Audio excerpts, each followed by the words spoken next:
இருக்கப்பட முடியும் என்ற உறுதியான நிலைப்பாட்டை இன்றைய ஜனாதிபதி மைத்ரிபால சிறிசேன அவர்களும் பிரதமர் ரணில் விக்ரமசிங்க அவர்களும் பொதுவாக இந்த நாட்டின் பிறகு என்ற வகையிலும் ஒரு சிறுபான்மை கட்சியுடைய தலைவர் என்ற வகையிலும் ஒரு சிறுபான்மை சமூக பிரதிநிதி என்ற வகையிலும் எனக்கு ஆதரவை தருகின்றது. அதேபோன்றே இந்த நாட்டிலே இனங்களுக்கிடையிலான புரிந்துணர்வை நல்லிணக்கத்தை கட்டியெழுப்பி நிலையான சமாதான சகவாழ்வை அரசியல் பொருளாதார ஸ்திரத்தன்மை ஏற்படுத்துவதில் கரிசனையுள்ள சகல சர்வதேச பிராந்திய சக்திகளுடனும் மிகச்சிறந்த வெளியுறவு கொள்கையை நமது நல்லாட்சி அரசு மேற்கொள்வதன் விளைவாக இன்று சர்வதேச அரங்கிலே நமக்கு ஏற்பட்டுள்ள சாதகமான சூழ்நிலைகள் குறித்து இலங்கை பிரஜை என்ற வகையிலும் பெருமிதம் அடைவதோடு முஸ்லிம் சமூகம் சார்பாக இந்த நாட்டின் தலைவர்களுக்கு எமது நன்றியை நான் கூறிக்கொள்கின்றேன். தற்பொழுது இலங்கையில் மனித உரிமைகள் விவகாரம் தொடர்பாக ஜெனீவாவிலே நிறைவேற்றப்பட்டுள்ள தீர்மானம் மிகவும் ஆரோக்கியமான ஜனநாயக கட்டமைப்பிற்குள் எமது பாராளுமன்றத்தில் ஆராயப்படுகின்றது. அந்த துப்பாக்கி முனையில் துருவப்பட்டிருந்த இரண்டு பிரதான சமூகங்கள் இன்று ஆளும் எதிர்த்தரப்புகளாக பிரதான ஜனநாயக அரசியல் நீரோட்டத்திலே இந்த பாராளுமன்றத்தில் இருந்து கொண்டு சர்வதேச மற்றும் பிராந்திய நேச சக்திகளுடன் இணைந்து எமது பிரச்சனைகளுக்கான தீர்வுகளை அடைந்து கொள்ள வழிவகுக்கும் என்று நாங்கள் நம்புகின்றோம். இந்த நாட்டு முஸ்லிம்களை பொறுத்தவரையில் வடகிழக்கிலே 1/3 பிரிவினரும் வடகிழக்குக்கு வெளியே 2/3 பகுதியினரும் பறந்து வாழ்கின்ற நாம் எமது குடிசன பரம்பல் போன்றே ஏனைய 2 பிரதான சமூகங்களோடும் சமாதான சகவாழ்வை கட்டியெழுப்பவும் ஜனநாயக நீரோட்டத்தில் மாத்திரமே எமக்குள் நிலவிய முரண்பாடுகளை தீர்த்துக் கொள்ளவும் நாம் முனைந்திருக்கின்றோம். ஏனைய சமூகங்களை விட எந்த விதத்திலும் குறைவில்லாத இழப்புகளை யுத்த காலங்களாயினும் சமாதான காலங்களாயினும் நாங்கள் இந்த தேசத்திற்காக கொடுத்திருக்கிறோம். எந்த ஒரு இக்கட்டான காலகட்டத்திலும் நாங்கள் வன்முறைகளை நாடவில்லை. இலங்கை எல்லைகளுக்கு வெளியேயுள்ள எந்த ஒரு பிழையான தரப்புகளிடமிருந்தும் நாம் உதவி ஒத்தாசைகளை பெறவும் இல்லை. மாறாக ஏனைய 2 சமூகங்களோடும் இணைந்து ஜனநாயக வழிமுறைகளினூடாக அங்கீகரிக்கப்பட்ட சர்வதேச கட்டமைப்புகளுக்கூடாக மாத்திரமே எமது பிரச்சனைகளுக்கான தீர்வுகளை பெற எத்தனித்துள்ளோம். இலங்கையில் இனங்களுக்கிடையிலான முறுகல் கடந்த 3 தசாப்த காலமாக உக்கிரமான போராக வடித்த பொழுதும் அதன் வரலாறு நீண்டல். மாறி மாறி ஆட்சிக்கு வந்த பல அரசுகளும் பல்வேறு தீர்வு முயற்சிகளை மேற்கொண்டுதான் இருக்கிறார்கள். அது சிறிமா சாஸ்திரி, பண்டா செல்வா, டட்லி செல்வா என பல ஒப்பந்தங்களை கண்டிருக்கிறது. என்றாலும் அண்மைக்கால வரலாற்றில் 1987 செய்து கொள்ளப்பட்ட இந்து லங்கா உடன்பாடு, 2002 நோர்வே மத்தியஸ்தத்தோடு மேற்கொள்ளப்பட்ட மோதல் தவிர்ப்பு உடன்பாடு, அதனைத் தொடர்ந்து 2006 வரை மேற்கொள்ளப்பட்ட பேச்சுவார்த்தைகள் என்பவற்றில் முஸ்லிம் சமூகத்துடைய கரிசனைகளை முறையாக உள்வாங்கப்படவில்லை என்பது கசப்பான உண்மையாகும் என்பதை இந்த சபையிலே நான் கூறிக்கொள்ள விரும்புகின்றேன். எமது ஜனநாயக அரசியல் பயணத்தில் அடுத்த சமூகங்களை விட எவ்விதத்திலும் குறையாத இழப்புகளை நாங்கள் சந்தித்திருக்கிறோம். தேசிய அரசியல் நீரோட்டத்தில் முஸ்லிம்களின் தனித்துவ அடையாள அரசியலை முன்னின்று நடாத்திய எமது தலைவர் எம்.எச்.எம். அஷ்ரப் அவர்களை நாம் இழந்திருக்கிறோம். இன்று வரை அவரது மரணம் ஒரு மர்மமாகவே இருந்து கொண்டிருக்கின்றது.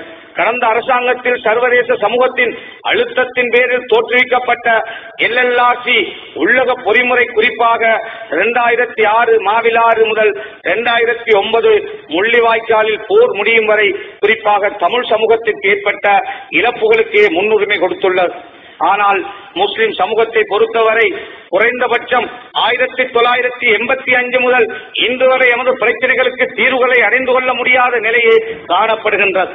அவை குறித்து உண்மைகளை கண்டறியவும் தீர்விற்கான முன்மொழிவுகளை முன்வைக்கவும் எந்த ஒரு பொறிமுறையும் அமையவில்லை.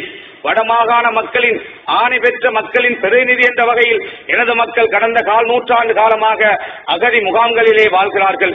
அதே போன்றே வடகிழக்கில் மக்கள் ஆணை பெற்றுள்ள ஒரு கட்சியின் தலைவர் என்ற வகையில் குறிப்பாக எந்த ஒரு பொறிமுறையாக இருந்தாலும் கீழ்காணும் முஸ்லிம்களது விவகாரங்களை முறையாக உள்வாங்குவதற்கான ஏற்பாடுகளை இந்த நல்லாட்சி அரசு செய்து தர வேண்டும் என்று நாங்கள் எதிர்பார்த்து சிந்திக்கிறோம். நாம் அனைவரும் இலங்கையர் இன ரீதியாகவோ மொழி ரீதியாகவோ அல்லது மத ரீதியாகவோ எமது பிரச்சனைகளை நாம் வேறுபடுத்தி கையாள்வதனை ஒருபோதும் நாங்கள் விரும்பவில்லை. அத்தகைய பாகுபாடுகளின் மூலம் கடந்த காலங்களில் போன்று இனவாதம் ஒரு சமூகத்தின் மீது திணிக்கப்படுவதனை நாங்கள் விரும்புவதில்லை. அந்த நம்பிக்கையை ஜனாதிபதி மற்றும் பிரதமர் ஆகியோர் என்று ஓரளவு ஏற்படுத்தியிருக்கிறார்கள்.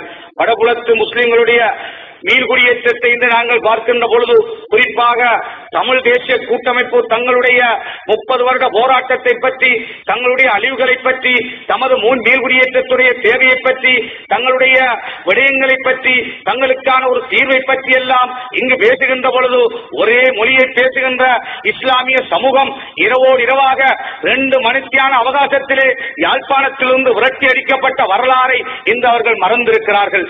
அதே போல 2 நாட்கள் அவகாசத்திலே 60,000க்கு மேற்பட்ட மன்னார், வவுனியா, முல்லைத்தீவு, கிளிநொச்சி போன்ற மாவட்ட முஸ்லிம்கள் வெளியேற்றப்பட்டதை அவர்கள் மறந்திருக்கிறார்கள். எங்களுடைய சமூகம் வருவதற்கு பாதைகள் கூட இருக்கவில்லை. பாலங்களை உடைத்து எங்களுடைய மக்களை போட்டினால் செல்லுமாறு, கடனிலால் செல்லுமாறு அச்சுறுத்தினார்கள், வற்புறுத்தினார்கள். சொத்துக்களை பறித்தெடுத்தார்கள், கையிலே இருந்த பணத்தை பறித்தெடுத்தார்கள், காதிலே அதே போல கழுத்திலே போட்டிருந்த தங்க நகைகளை கூட பலவந்தமாக கலற்றினார்கள், வெறுங்கையோடு வெளியேற்றினார்கள். கடலிலே படகிலே வருகின்ற பொழுது ஒரு தாய் தன்னுடைய கையிலே வைத்திருந்த குழந்தை தன்னுடைய கை தவறி கடலிலே விழுந்தது. அந்த தாய்க்கு அரை மணித்தியானத்துக்கு பிறகுதான் தெரிந்தது. அவ்வாறான துன்பங்களை எல்லாம் அனுபவித்த ஒரு சமூகத்துடைய நீள்குடியேற்றத்தை பற்றி இந்த தமிழ் கூட்டமைப்பு மிக நாகரிகம் இல்லாமல் நடந்து கொண்டிருக்கிறார்கள். வட மாகாண சபையை 2 வருடங்களாக பொறுப்படுத்தவர்கள் இந்த வடக்கு முஸ்லிம்களுடைய குடியேற்றத்தை பற்றி உப்பு, அதாவது புட்டும் தேங்காய்ப்பும் போல இந்த முஸ்லிம் தமிழ் சமூகம் வாழ வேண்டும் என்று அறிக்கைகளை விடுகின்ற அரசியல்வாதிகளாக இருக்கிறார்கள். உலகமெல்லாம் போய் பேசுகிறார்கள், பாராளுமன்றத்திலே பேசுகிறார்கள், மாநாடுகளிலே பேசுகிறார்கள். இந்த வடபுலத்து முஸ்லிம் சமூகம் குடியேற சென்றால் அவர்களை புத்தளத்தில் இருந்து வருகிறார்கள், கொழும்பிலிருந்து வருகிறார்கள், புத்தளத்து முஸ்லிம்கள் வந்து குடியேறுகிறார்கள் என்று அப்பட்டமான பொய்யை இந்த அப்பாவி அகதி சமூகத்தின் மீது திணிக்கிறார்கள். இன்று நொந்த ஒரு சமூகமாக இந்த மக்கள் இருக்கிறார்கள். எந்த அளவுக்கு என்றால் வில்பத்து காட்டை வந்து அடாப்டாக பிடித்து வாழ்வதாக பெரும்பான்மை சமூகத்தைச் சேர்ந்த பொதுபல சேனா போன்ற நாசகார சக்திகள் அவாண்டத்தை தூண்டிய பொழுது இந்த நாட்டிலே இருக்கின்ற ஒரு ஊடகம், ஒரு தமிழரை கொண்ட ஊடகம், தமிழருக்கு சொந்தமான ஊடகம், அதாவது ஹெலிகாப்டரிலே சென்று இந்த முஸ்லிம்கள் எங்கு வாழ்கிறார்கள் என்று பிடித்து இந்த நாட்டிலே, உலகத்திலே இந்த முஸ்லிம்கள் காட்டி அளிக்கின்றவர்கள், இந்த நாட்டிலே குழப்பத்தை அனுபவிக்கின்றவர்கள் என்ற ஒரு செய்தியை தொடர்ந்தேச்சியாக சொல்லி வருகிறார்.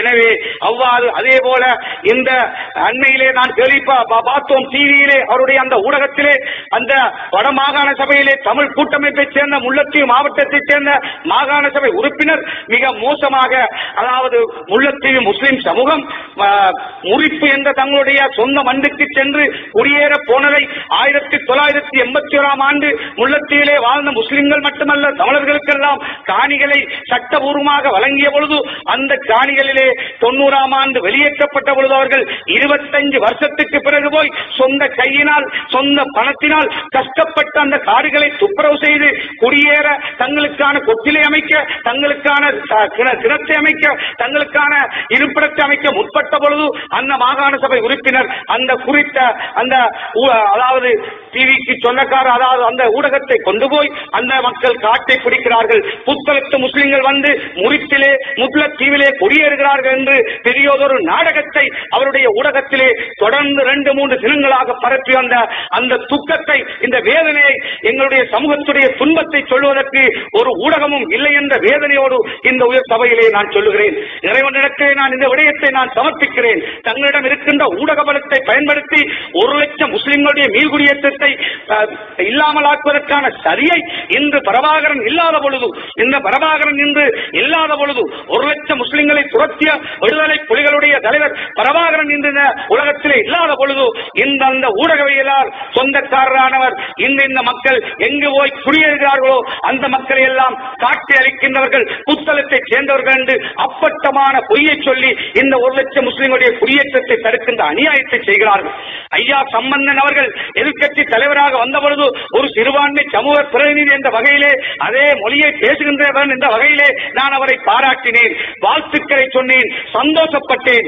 ஐயா சம்பந்தன் அவர்கள் இன்று எவ்வளவு அனுபவம் உள்ள ஒரு அரசியல்வாதி, அவர்கள் இன்று இந்த பொறிமுறையை பற்றி பேசுகிறார்கள், ஜெனீவாவுக்கு போய் பேசுகிறார்கள், வெளிநாடுகளோடு பேசுகிறார்கள், இந்தியாவிலே போய் பேசுகிறார்கள்.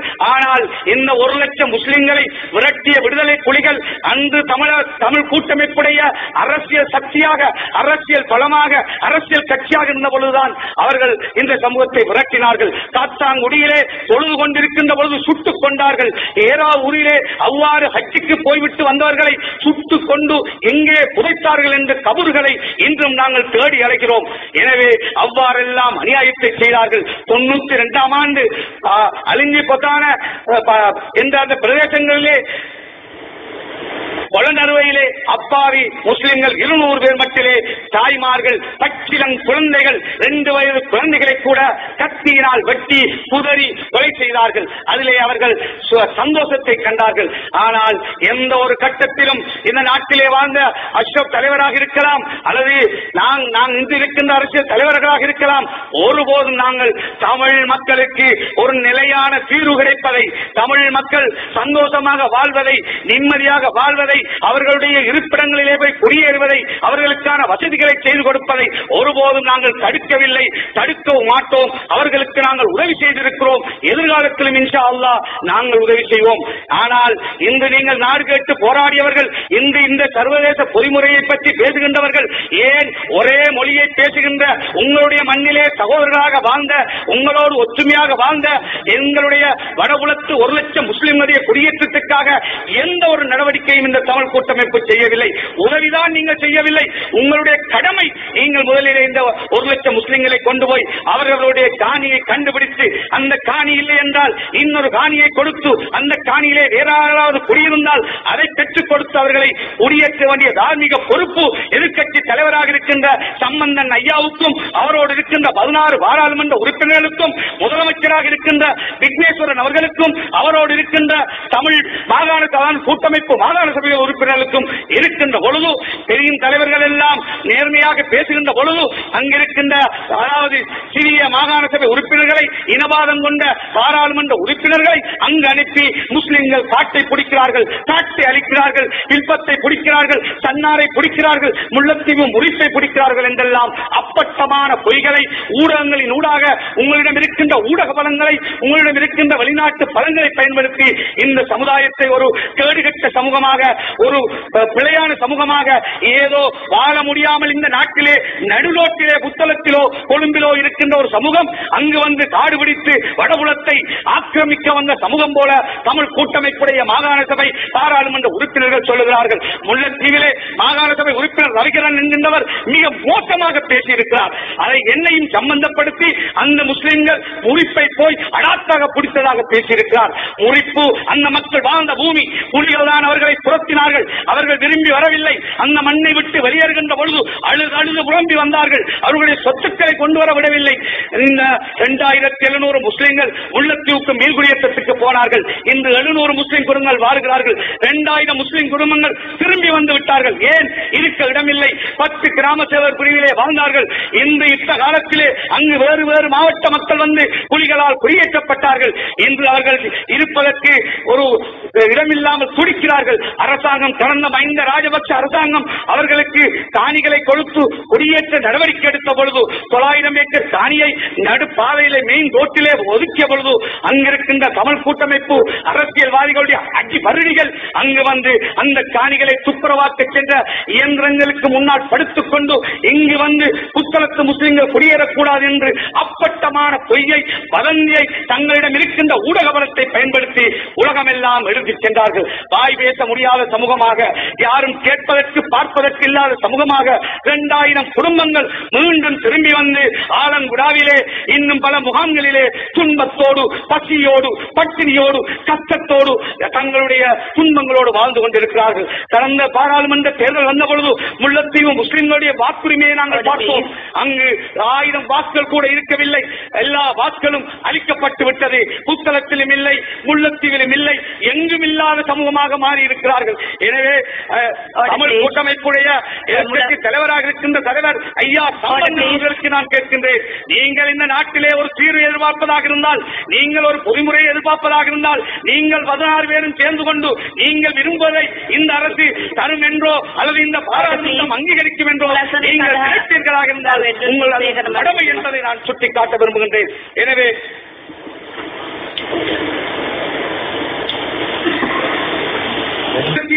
இந்த இடத்திலே தமிழ் கூட்டமைப்புடைய தலைவராக இன்று இருக்கின்ற மாவை சேனாதிராஜா அவர்களுக்கும், இந்த எதிர்க்கட்சி தலைவராக இருக்கின்ற சம்பந்தய்யா அவர்களுக்கும், அதே போல இந்த நாட்டிலே முதலமைச்சராக வடமாகாணத்தை இன்று ஆளுகின்ற முதலமைச்சராக இருக்கின்ற விக்னேஸ்வரன் ஐயா அவர்களுக்கும் நாங்கள் வேண்டிக் கொள்வதெல்லாம், நீங்கள் எதையெல்லாம் கேளுங்கள், அதை பற்றி நாங்கள் அலட்டவில்லை. ஆனால் சொந்த மண்ணிலே புலிகளால் வெளியேற்றப்பட்ட வடபுலத்து முஸ்லிம்களை அவர்களுடைய காணிகளை கண்டுபிடித்து, அவர்களுடைய காணிகளிலே வேறு யாராவது இருந்தால் அதற்கு மாற்றமான காணிகளை கண்டுபிடித்து அவர்களுக்கு வீடுகளை கட்டி கொடுத்து அவர்களை வாழச் செய்யுங்கள். வவுனியாவிலே 2000 வீடுகளை இந்திய அரசு இந்த முஸ்லிம்களுக்கு கொடுத்தார்கள் என்பதற்காக எனக்கு எதிராக வவுனியாவிலே தமிழ் கூட்டமைப்புடைய பாராளுமன்ற உறுப்பினர்கள் பல ஆர்ப்பாட்டங்களை செய்தார்கள். என்னுடைய உடலை செய்து கொடும்பாவி செய்து எரித்தார்கள். அதே போல எருக்கலம்பட்டி என்பது முஸ்லிம்கள் வடமாகாணத்திலே கூடுதலாக வாழ்கின்ற 5 கிராம சேவர்கள் பிரிவைச் சேர்ந்த ஒரு கிராமம். 250 வீடுகளை அந்த இந்திய அரசு எருக்கலம்பட்டி முஸ்லிம்களுக்கு கொடுத்தார்கள் என்பதற்காக கச்சேரிக்கு முன்னால், மன்னார் கச்சேரிக்கு முன்னால் எல்லோரையும் அழைத்து வந்து ஆர்ப்பாட்டம் செய்து உண்ணாவிரதம் இருந்து அநியாயம் செய்தார்கள். எனவே நீங்கள் உண்மையிலே மனச்சாட்சி உள்ளவர்களாக இருந்தால், மனிதாபிமானம் உள்ளவர்களாக இருந்தால், உங்களிடத்தில் நேர்மை இருக்குமாக இருந்தால், பிரபாகரன் செய்ததை நீங்கள் அங்கீகரிக்க முடியாது. பிரபாகரன் செய்ததை அன்று தைரியமாக எதிர்த்து பேசுவதற்கு உங்களுக்கு சக்தி இருக்கவில்லை. அன்றுதான் இருக்கவில்லை என்றாலும் இன்று பிரபாகரன் இல்லாத பொழுது கூட உங்களால் அதை பற்றி பேச முடியாத தலைவர்களாக நீங்கள் இருக்கிறீர்கள். எனவே இந்த இடத்திலே, இந்த உயர் சபையிலே வேதனையோடு நான் எங்களுடைய சமூகம் என்று எதிர்நோக்குகின்ற பிரச்சனையை நான் சொல்கிறேன். திருவோணமலையிலே காணி பிரச்சனை எங்களுக்கு இருக்கின்றது, மட்டக்களப்பிலே காணி பிரச்சனை இருக்கின்றது, பொத்துவிலே இருக்கின்றது, அதே போல அம்பாறையிலே இருக்கின்றது, அதே போல எத்தனையோ பிரச்சனைகள் இருக்கின்றது. எத்தனையோ பல முஸ்லிம் கிராமங்கள் என்று வேறு கிராமங்களாக இன்று வடக்கிலே மாறி இருக்கின்றது. எனவே நாங்கள் பலவந்தமாக அந்த மக்களை வெளியேற்றுங்கள் என்று நாங்கள் சொல்லவில்லை. அதற்கு மாற்றமான காடிகளை தந்து எமது சமூகத்தை சொந்த மண்ணிலே குடியேற்றுங்கள் என்று சொல்கிறோம். இதுவரை நாங்கள் சர்வதேசத்திலே போய் கேட்கவில்லை. இதுவரை ஜனாதிபதியிடங்களிலே, பிரதமர், அதே போல பாராளுமன்றம், இந்த உள்நாட்டுக்குள்ளே உள்ள தமிழ் தலைமைகளோடு தான் நாங்கள் பேசினோம். ஆனால் எங்களுக்கு நியாயம் கிடைப்பதாக தெரியவில்லை. இந்த மிக மோசமாக திட்டமிட்டு சரி செய்து முஸ்லிம்கள் குடியேறச் செல்வதை எல்லாம் விளையான குடியேற்றமாக, வேறு மாவட்ட மக்கள் முஸ்லிம்கள் வந்து குடியேறுவதாக வடபுலத்திலே வாழ்கின்ற இந்த மாகாண சபை பாராளுமன்ற தமிழ் கூட்டமைப்பை சேர்ந்தவர்கள் திட்டமிட்டு சரி செய்கிறார்கள். அதை உடனடியாக நீங்கள் நிறுத்த வேண்டும்.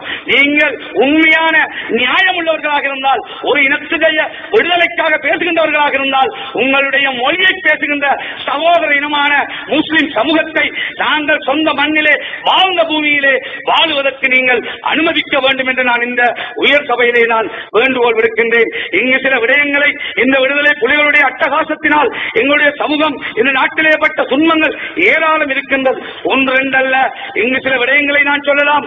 அன்று ஈவிரக்கமற்ற முறையிலே எத்தனையோ பேரை கொலை செய்தார்கள். வட மாகாணத்திலே 200க்கும் மேற்பட்ட முஸ்லிம்களை தமிழ் பயங்கரவாதிகளால் கடத்தி செல்லப்பட்டு ஈவிரக்கமற்ற முறையிலே கொலை செய்தார்கள். 90ஆம் ஆண்டு வடமாகாணத்திலே 100க்கும் மேற்பட்ட முஸ்லிம் கிராமங்களிலே வசித்த சகல மக்களையும் எல்டிடி துரத்தினார்கள். பல தலைமுறைகளாக நாங்கள் வடமாகாணத்திலே வாழ்ந்த சமூகம், பல்லாயிரக்கணக்கான சமூகம் இன்று புத்தளம், குருநாயகல், அண்டாபுரம், பழன என்று பல திசைகளிலே ஒரு துன்பங்களோடு வாழ்கின்ற சமூகமாக அவர்கள் இருக்கிறார்கள். 1992 அக்டோபரிலே கொளநுவை மாவட்டத்திலே அக்பர்புரம், அகமட்புரம், பள்ளியபொடல்ல, பங்குரானை போன்ற கிராமங்களிலே 200 முஸ்லிம்களை ஈவிரக்கமில்லாமல் இரவிரவாக வெட்டி குதறி கொலை செய்தார்கள் இந்த தமிழீழ விடுதலை புலிகள். அதே போல 26 முஸ்லிம்களை டிசம்பர் 1987 ஓட்டமாவரிலே கொலை செய்தார்கள். நவம்பர் 1987 காரதீவிலே 41 முஸ்லிம்களை புலிகள் கொலை செய்தார்கள். 1987 ஏப்ரலிலே கிண்ணியாவிலே 35 முஸ்லிம்களை கொலை செய்தார்கள். அக்டோபர் 1987 மூதூரை சேர்ந்த முஸ்லிம்கள் 52 பேரை கொலை செய்தார்கள். ஏப்ரல் 1989 சம்மாந்துறை பள்ளிவாசலில் 21 முஸ்லிம்களை கொலை செய்தார்கள். 1985 ஏப்ரல் அதே போல ஜூலை 2002 பாலச்சேனையிலே 67 முஸ்லிம்களை கொலை செய்தார்கள். அதே போல காத்தாங்குடியிலே 67 முஸ்லிம்களை டிசம்பர் 1987 கொலை செய்தார்கள். ஜூலை 1990 காத்தாங்குடியிலே 168 முஸ்லிம்கள் கொலை செய்யப்பட்டார்கள். 147 முஸ்லிம்கள் பள்ளி வாசலிலே மத கடமையை செய்து கொண்டிருக்கின்ற பொழுது, சுஜூதியிலே இருக்கின்ற பொழுது அநியாயமாக சுட்டுக் கொல்லப்பட்டு மையத்துக்களாக விடுதலை புலிகளினால் ஆகஸ்ட் 1990 ஆக்கப்பட்டார்கள். அதே போல அக்கரைப்பத்திலே 58 முஸ்லிம்களை ஜூலை 1990 கொலை செய்தார்கள். அதே போல காத்தாங்குடி பள்ளிவாசலிலே ஜூலை 1990 14 முஸ்லிம்களை கொலை செய்தார்கள். ஆலின் நகர் என்ற கிராமத்திலே 19 முஸ்லிம்களை ஆகஸ்ட் 1990 கொலை செய்தார்கள். அதே போல 126 முஸ்லிம்களை ஏலாவூரிலே ஆகஸ்ட் 1990 கொலை செய்தார்கள். 53 முஸ்லிம்களை அம்பலாந்துறை என்ற இடத்திலே ஆகஸ்ட் 1990 கொலை செய்தார்கள். செப்டம்பர் 1992 சாஞ்சமரதிலே 23 முஸ்லிம்களை கொலை செய்தார்கள். அட்டாளச்சேரியிலே 1990 மேயிலே அட்டாளச்சேரியிலே 15 முஸ்லிம்களை கொலை செய்தார்கள். 37 முஸ்லிம்களை பள்ளித்திரல் அக்பர்புரம் என்ற இடத்திலே 1992 அக்டோபரிலே கொலை செய்தார்கள். 1990 ஜூனிலே கல்முனை அக்கரைப்பற்று பொத்திலே 200 முஸ்லிம்களை கொலை செய்தார்கள். அதே போல அம்பாறையிலே ஆகஸ்ட் 1990 அம்பாறையிலே 33 முஸ்லிம்களை கொலை செய்தார்கள். 147 முஸ்லிம்களை அழிஞ்சி பத்தானையிலே ஏப்ரல் 1992 கொலை செய்தார்கள். 30 முஸ்லிம்களை பொத்துவிலே ஜூன் 1991 கொலை செய்தார்கள். இவ்வாறெல்லாம் அநியாயத்தை செய்தார்கள். அது மாத்திரமல்ல, இன்னும் என்னென்ன செய்ய வேண்டுமோ அத்தனை அநியாயத்தையும் செய்து வசதிகளோடு, வாய்ப்புகளோடு, கல்வியோடு, பதவிகளோடு வாழ்ந்த அந்த சமூகத்தை, டாக்டர்கள் எத்தனையோ பேர் இருந்தார்கள். அந்த 25 வருஷங்கள் டாக்டர்கள் இல்லாத சமூகமாக, இன்ஜினியர்களை உருவாக்க முடியாத சமூகமாக, கல்விமான்களை உருவாக்க முடியாத சமூகமாக உழைத்து வாழ்ந்த சமூகம், சொந்த பூமியிலே உழைத்து வாழ்ந்த சமூகத்தை கையேந்தி பிச்செடுக்கின்ற சமூகமாக இந்த விடுதலை புலிகள் அன்று ஆக்கினார்கள். அந்த அநியாயத்தை செய்த விடுதலை புலிகள் 2009 தமிழ் சகோதரர்கள் ஓடி வந்த பொழுது அங்கு அகதியாக சொப்பின்போக்கோடு வெளியேற்றப்பட்ட 1 லட்சம் முஸ்லிம்களிலே நானும் ஒருவனாக சென்ற நான், 18 வயது வாலிபனாக சென்ற நான், அன்று இந்த 2009 இந்த முஸ்லிம் தமிழ் சகோதரர்கள் 3 லட்சம் பேர் அகதிகளாக வந்த பொழுது புனர்வாழ்வு அமைச்சராக, வீழ்குடியேற்ற அமைச்சராக நான் இருந்தேன். எந்த பாகுபாடும் இல்லாமல் அகதியாக வந்த நான் அமைச்சராக சென்று அந்த சமூகத்தை ஓமந்தையிலே வரவேற்று அந்த மக்களை, அதாவது மெரிக் ஃபார்மிலே 3 லட்சம் மக்களை குடியேற்றி டெம்பரரியாக தங்க வைத்து வசதிகளை, அவர்களுக்கான உணவை, அவர்களுக்கான சுகாதாரத்தை, அவர்களுக்கான கல்வியை, அவர்களுக்கான பாதை, ஏனைய வசதிகளை செய்து கொடுத்து 6 மாதங்களுக்குள்ளே அங்கிருந்த மஹிந்த ராஜபக்ச ஜனாதிபதி, பெசில் ராஜபக்ச, அன்றைய ஆலோசகர் கோட்டாபே ராஜபக்ச, அங்கிருந்த சரத் பொன்சேகா ராணுவ தளபதி, ஏனைய இராணுவம், ஆர்மி, நேவி, போலீஸ் எல்லோருடைய பூரண ஒத்துழைப்பை, உதவியை பெற்று அந்த மக்கள் விடுதலை புலிகள் புதைத்து வைத்திருந்த மிதிவெடிகளை கண்டுபிடித்து அதை அகற்றி அந்த மக்களை கொட்டில்கள் கொடுத்து 25,000 ரூபாய் கேஷ் கிராண்ட் அவர்களுக்கு உடனே கொடுத்து அவர்களுக்கு அங்க இருப்பதற்கான ஏற்பாடுகளை செய்து, வாழ்வாதாரத்துக்காக ஓட்டப்பம் போன்ற வாழ்வாதார ஏற்பாடுகளை செய்து, அதே போல அவர்களுக்கு தேவையான தண்ணீரை, அவர்களுக்கு தேவையான மின்சாரத்தை, அவர்களுக்கு தேவையான பாடசாலையை, அவர்களுக்கு தேவையான வைத்தியசாலையை, குளங்களை எல்லாம் புனரமைத்து அந்த அரசிலே இருந்த அமைச்சராக இருந்த பொழுது அந்த அரசுடைய ஒத்துழைப்போடு செய்து கொடுத்தேன். எந்த பாகுபாடும் நான் காட்டவில்லை. ஒரு முஸ்லிம் குடும்பத்தை கூட நான் குடியேற்றவில்லை. அதே போல சிங்கள குடும்பங்கள் அகதிகளாக தென் இலங்கையில் இருந்தார்கள். ஒரு சிங்கள குடும்பத்தை கூட அன்று அரசாங்கம் குடியேற்றவில்லை. அரசாங்கம் பாலிசி தீர்மானம் எடுத்தார்கள். முதலிலே 3 லட்சம் தமிழர்களை குடியேற்றிய பிறகுதான் முஸ்லிம்கள் 25 வருஷமாக இருக்கின்ற முஸ்லிம்களையும் 25 வருஷத்துக்கு மேலாக இருக்கின்ற இடம்பெயர்ந்த சிங்களவர்களையும் குடியேற்றுவது என்று. எனவே 3 லட்சம் மக்கள் குடியேற்றி வருகின்ற பொழுது அந்த அமைச்சிலிருந்து நான் அகற்றப்பட்டேன். வந்த புதிய அமைச்சர்கள் நாங்கள் எவ்வாறு திட்டமிட்டு 3 லட்சம் மக்களை குடியேற்ற வழி செய்தோமோ அதே போல எந்த ஒரு திட்டத்தை கூட அந்த வந்த அமைச்சர்கள் செய்யவில்லை என்பதை வேதனையோடு நான் சொல்கிறேன். ஒரு கொச்சிலை கொடுக்கவில்லை, ஒரு மலசல கூடத்தை இந்த முஸ்லிம்களுக்கு கொடுக்கவில்லை, சிங்களவர்களுக்கும் கொடுக்கவில்லை. ஏன் இவர்கள் அவர்களுடைய காணிகளிலே போய் இருப்பதற்கு அதற்கு ஒரு ஹட்டை கூட கொடுக்கவில்லை. ஏழுமென்றால் சொல்லட்டும், சவால் விடுகிறேன். 16 பாராளுமன்ற உறுப்பினர்கள் தமிழ் கூட்டமைப்பை சேர்ந்தவர்கள் இருக்கிறார்கள். இந்த வடபுலத்து முஸ்லிம்கள் 1,00,000 பேர் நீர்குடியேற வந்த பொழுது 22,000 அல்லது 24,000 குடும்பங்கள் புத்தளத்திலே அரசாங்கம் கொடுத்த ரேஷனை வெட்டிவிட்டு எங்களுக்கு வேண்டாம் இந்த ரேஷன், எங்களுக்கு வேண்டாம் இந்த அகதி வாழ்வு, எங்களுக்கு வேண்டாம் எங்களுடைய இந்த அகதி என்ற பேர், நாங்கள் சொந்த மண்ணுக்கு போக போகிறோம் என்று அரசு கொடுத்த அத்தனை வசதியையும் வெட்டிவிட்டு சொந்த ஊருக்கு போய் 100 கிராமங்களிலே தங்களுடைய பெயர்களை பதிவு செய்தார்கள். என்ன நடந்தது? அந்த அதிகாரிகளும் அங்கிருந்த அமைச்சரும் அங்கிருந்த தமிழ் அரசியல் தலைமைகளும் அங்கிருக்கின்ற ஒரு சில மதவாதிகளும் சேர்ந்து இந்த மக்களை எல்லாம் வேறு கண்ணால் பார்த்தார்கள்.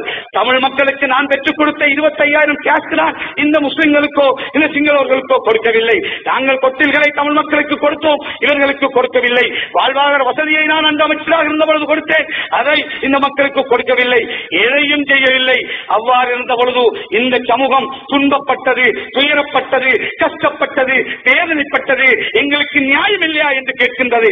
எனவே இன்றைய ஜனாதிபதி மைத்ரிபால சிறிசேன மீது பூரண நம்பிக்கை கொண்டவர்களாக அவருடைய ஆட்சிக்கு நாங்கள் வழிவகுத்தவர்களிலே நாங்களும் முக்கியமானவர்கள்.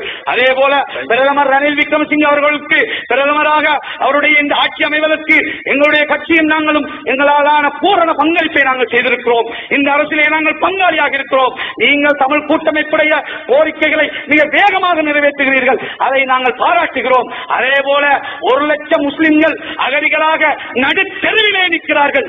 தின்பதற்கு வழி இல்லாமல், இருப்பதற்கு வழி இல்லாமல். அதே போல பல்லாயிரக்கணக்கான சிங்கள மக்கள் அந்த மண்ணை சார்ந்தவர்கள் போக முடியாமல் இருக்கிறார்கள், போய் திரும்பி விட்டார்கள். 24,000 முஸ்லிம்கள் குடியேற்றத்துக்கு சென்றவர்கள் இன்று 7,000 குடும்பங்கள் தான் அங்கு வாழ்கிறார்கள், கஷ்டத்துக்கு மத்தியிலே வாழ்கிறார்கள். ஏனைய மிகுதி அதாவது மிகுதி 15,000 மக்கள் அல்லது 17,000 மக்கள் மீண்டும் புத்தளம், குருநகல், அண்டாபுரம் போன்ற அகதி முகாம்களை தேடி வந்திருக்கிறார்கள்.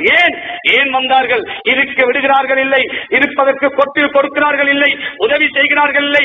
சொந்த மண்ணுக்கு போனால் தமிழ் கூட்டமைப்புடைய மாகாண சபை சில பாராளுமன்ற உறுப்பினர்கள் போய் புத்தளத்து முஸ்லிம்கள் வந்து காணியை பிடிக்கிறார்கள் என்று அப்பட்டமான பொய் சொல்லுவதனால், ஆத்திரப்படுத்துவதனால், வேதனைப்படுத்துவதனால் அந்த மக்கள் மீண்டும் திரும்பி வருகிறார்கள்.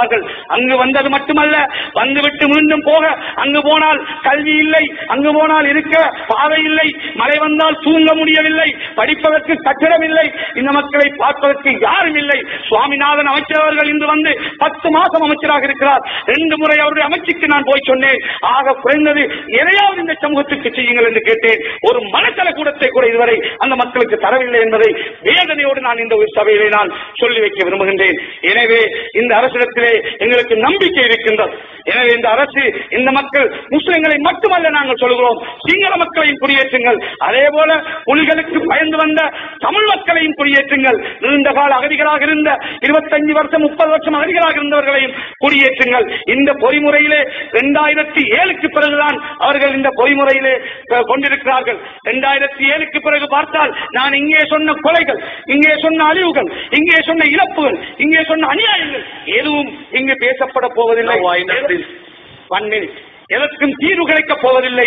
எனவே 1985ஆம் ஆண்டிலிருந்து நடந்த அநியாயங்கள், நடந்த துன்பங்கள், நடந்த வேதனைகள், நடந்த அழிவுகள் எல்லாவற்றையும் இதிலே கணக்கெடுத்து உண்மையான தீர்வு, நேர்மையான தீர்வு, நிம்மதியான தீர்வு கொண்டு வருவதற்கு நீங்கள் இந்த பொறிமுறை வழிவகை செய்ய வேண்டும். அதற்கு தமிழ் கூட்டமைப்புடைய தலைவராக இருக்கின்ற எதிர்க்கட்சி தலைவர் சம்பந்தன் அவர்களும், இந்த நாட்டின் ஜனாதிபதி அவர்களும், இந்த நாட்டின் பிரதமர் அவர்களும் இதற்கு வழி செய்ய வேண்டும் என்று இந்த உயர் சபையிலே கேட்பதோடு ஏனைய சிறுபான்மை கட்சிகள், சிறு கட்சிகள் எல்லோரும் இதற்கு உதவி செய்ய வேண்டும் என்று அன்பாக கேட்டுக்கொண்டு இந்த தமிழ் தேசம் சமூகம் அல்லது இந்த நாட்டிலே ஒரு நல்ல தீர்வு, நிரந்தர தீர்வு, நிம்மதியான தீர்வு, இன்னும் ஒரு சமூகத்தை அழிவுக்குட்படுத்துகின்ற, அடிமைப்படுத்துகின்ற தீர்வாக அல்லாமல் எல்லோரும் ஏற்றுக்கொள்ளக்கூடிய ஒரு தீர்வுக்கு எங்களுடைய கட்சியான அகில இலங்கை மக்கள் காங்கிரஸ் பூரண ஒத்துழைப்பை வழங்கும் என்பதையும் கூறிக்கொண்டு இந்த சபையிலே இன்னும் பல விடயங்கள், பல அழிவுகள்,